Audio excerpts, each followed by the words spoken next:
Hey everybody, what is going on? And welcome back to another Q&A episode here at the Shed Organics.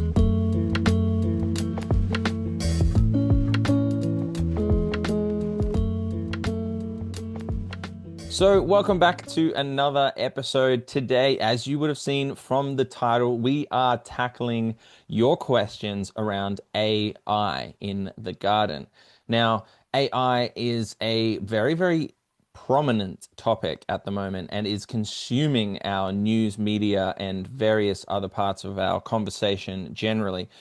But when it comes to gardening in general, we often think that this is a very human thing to do, and something connecting with nature doesn't seem to include AI anywhere in the conversation. But today we're going to dive into a few questions that you guys have asked me over the last few weeks and months surrounding AI, and I've had a little bit of time to come together and bring my answers into a bit more concise so I can give you all the knowledge that I have and a few tools as well that might help you in your garden. First question is, how accurate are those AI plant identification apps? So far, it's given me three different names to a plant. Now, yes, understandably, initially, AI has not been so accurate at any of these kind of ID jobs that we've had. So you may have noticed on your iPhone where if you take a photo of something, it's now got a little information button down the bottom, which you can hit if it identifies something that it recognizes. Now, this goes for animals, but it also goes for plants as well.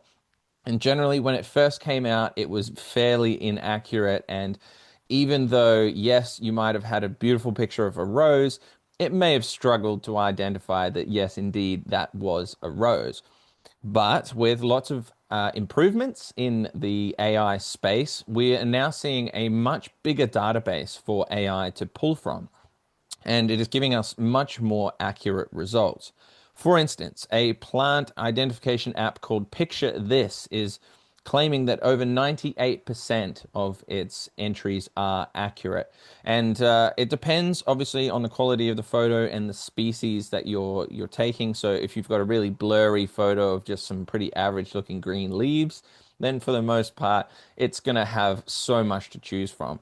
But if you can give it a nice outline of the shape of the leaf or a general color profile of the tree or the shrub, then it's going to give it a lot more context. Even multiple photos can often really help AI if you're able to input a whole bunch of different photos. So a few things to think about there, but that one, Picture This, it's available on the App Store for both Android and Apple, is a really good, simple plant identification app to use if your Apple iPhone or something isn't working or it's not that accurate, or you're looking for a different platform altogether. Now, the second question relates to this as well.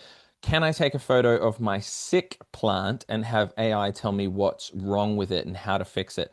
And the answer is a resounding yes. Now, AI has built up this beautiful database of photos and information about what to do with sick plants, and it's pretty extensive. But mapping the right plant to the right outcome or the right fix is really difficult. So we want to make sure that the identification is right and that we're also giving it as much context as we can. I think that's something that people are missing in this day and age, is to when they're using AI is to pour as much context as you can into the platform so that it really understands exactly what's going on and what you're trying to fix.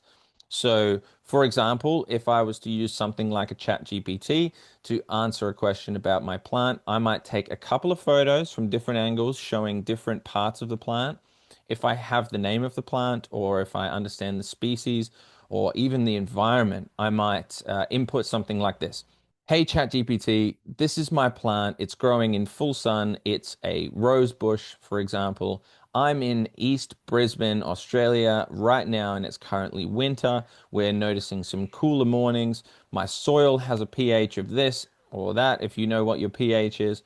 It's growing in clay soil. It's, full sun. It's getting lots of wind. It's probably getting too much water. If you can give it all of this context, then you can ask what might be the possible problems and diagnosis and how can I fix it.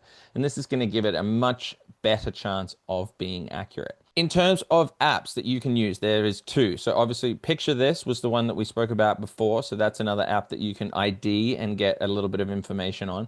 But if you want something that's going to diagnose a bit more plant problems, then one I've come across is called Plantix. Now, Plantix receives over a whole bunch of different people's entries all the time, and it says it covers over 30 major crops and detects more than 780 plant damages. So it's very, very useful at just giving you some general oversight as to what's going on with your plants and what you might be able to do to fix it. So one to try.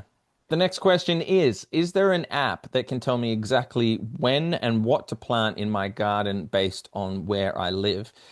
Now, this is a pretty commonly asked question in general. Everyone wants their localized gardening calendars so that we know exactly what to plant and when. But AI can make this a lot simpler. It can integrate into your phone to set reminders for you and schedule for you, and even tell you of some upcoming weather warning events or seasonal things to think about. Now, one that I've come across here in Australia is called Gardenate, and it is a very simple, useful app. You can jump online as well and follow on their website, but they also have an app that you can use. Now, this provides climate zone specific data as well and specific planting calendars, helping you to understand what to plant each month based on your location. Uh, Another one that is really good out there, maybe for some more international viewers, is From Seed to Spoon, where you have personalized recommendations and interactive tools to assist with every stage of the gardening journey, whether it's planting your seedlings all the way out to harvesting. These types of apps are now starting to really, really make their way in the market and can really help you get down exactly what you're doing in your gardening calendar. It's fairly old school to just write down in a normal calendar when you fed something, when you planted something, and then when you harvested it. And then you can use that information to dictate what's going to happen next season as well.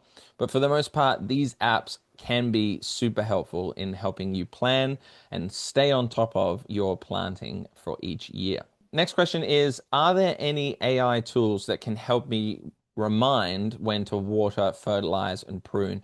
And as we spoke about, you can use these in your apps.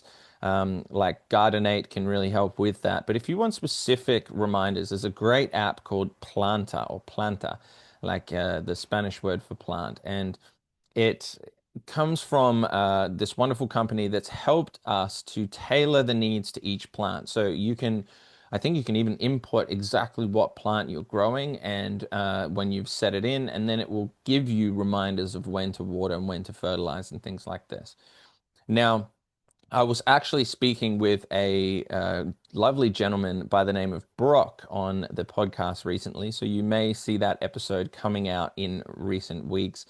And he works for a company called Plant with Willow or Willow, and they've just developed this wonderful sensor that you can put into your house plant, and it connects to an app on your phone and does just that. It gives you moisture readings, it gives you light readings, and it can help you with when to fertilize, when to water, and when to do the things that can help your specific plant that you've inputted in there. So there are a few companies coming out with some absolutely amazing information and technology that can make looking after our plants a lot easier and a lot less stressful. Now, the last question is, can AI ever become a better gardener than a human? And I think even though that's a silly question really on the outset, it's intriguing to think about the possibilities of where this could go. For instance, I don't see AI taking over your job of turning over the compost or shoveling your compost. Although, if you had a very technologically advanced compost bin that could turn it for you based on different levels of heat and water and moisture and turn it and create this beautiful compost for you using AI, I think that is extremely possible. And I wouldn't be surprised if you don't see some of these types of products coming out onto the market within the coming years. So, although it's not going to replace any of the jobs of going out there and doing the gardening for us, I imagine that it's going to make life a hell of a lot easier when we're out in the garden, making decisions, reminding us when to do things, and being slightly more accurate at when and where to be fertilizing and planting. Now, caveat, this is not going to be a replacement for our intuition. And I think human intuition in the garden is something that's really important. Going out there, spending time with your plants and understanding and connecting to them and what they need and their routines, I think is going to be extremely helpful. So while AI can, yes, help us make these decisions, I still think it's really important to stay connected with your garden as much as possible. And you're not going to be so detached from it that if something does go wrong or if an AI is suggesting something that doesn't seem quite right, you can't make that judgment decision on whether or not it actually is okay to do or not. So that wraps up the episode. I have a few tools that I will link in the description below that I spoke about during this episode. So go and check out some of those tools. And if I missed one that you are finding extremely helpful, make sure you chuck it down in the comments because we want to create a bit of a thread here to help other gardeners out with some AI tools that they might not know about. Now, it's extremely prevalent in our society with AI, and more people are using something like ChatGPT for their search results instead of something like Google. So if this is you and you're already understanding the impact of AI, it's probably a good idea to start understanding how it can really help our lives and jumping on a few of these tools that can really alleviate some problems and support some of them because these companies are breaking the path forward to a better and more sustainable future, integrating with AI tools, not letting them take over, but using them to our best effect. So I highly encourage you to go and check out the links in the description below. And as I said, if you've got anything to share, please add it as well. If you enjoy the video, as always, leave it a thumbs up and hit the subscribe button for more. But otherwise, thank you very much, and I will see you again on the next episode.